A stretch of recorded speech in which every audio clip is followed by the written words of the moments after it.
नमस्कार मंडळी, मी कोकणी व्लॉगर स्वागत करते माझ्या मिनी व्लॉगात। तर मंडळीने आज चाकरमान्या चाललेली नागपंचमी गेली तर त्यांका सोडून आम्ही चाललो रेल्वे स्टेशनला। तर रेल्वे स्टेशनला काय पालट केल्याने आज तो बघूचं होतं। तर आज आम्ही चाललो रेल्वे स्टेशनला, तर बघूया रेल्वे स्टेशनला काय केल्याने। तर चाकरमान्या जोरात पाय उकली होती कारण त्यांच्या गाडी एक झालं उशीर। तर आमच्या मम्मीतनं आम्ही चाललो चाकरमान्यांका सोडू कणकवलेक। तर मंडळीनं फायनली बोजा वगैरे घेऊन चाकरमान्या कणकवलेक चालले। तर माका पण रेल्वे स्टेशनला जायचं होता, तर फायनली आम्ही करीत पोचला रेल्वे स्टेशनला। तर मंडळीनं गेल्यावर असा वाटला की विश्वासच बसना की या कणकवलेचाच रेल्वे स्टेशन आहे। रेल्वे स्टेशनच्या आतमध्ये गेल्याबरोबर बघलंय तर गाड्यांचे नुसते लांबच्या लांब लाईनी लागलेले।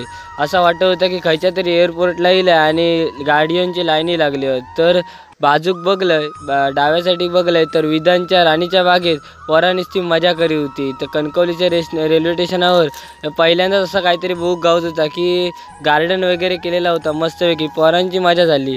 मी म्हटले दाजीपूरचं रेडो हकडे कळलो, तर त्या रेड्याबरोबरचा लोक फोटो काढत होती। आपली कणकवली तर एक नंबरचा भारीचा। तर तिचं नाव लिहून मस्तपैकी सेल्फी पॉईंट बनवलेलं होतं आणि लोकांना सेल्फी काढू सांगू काय, तर सगळी लोकांनी ती तुटान पडलेली सेल्फीवर।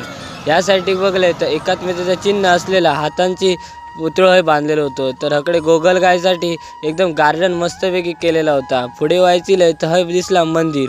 तर या मंदिराच्या ते समोर मस्तपैकी फुलझाडं दिसत होती। तर खरी नाही ती, पण एकदम भारी वाटत होती।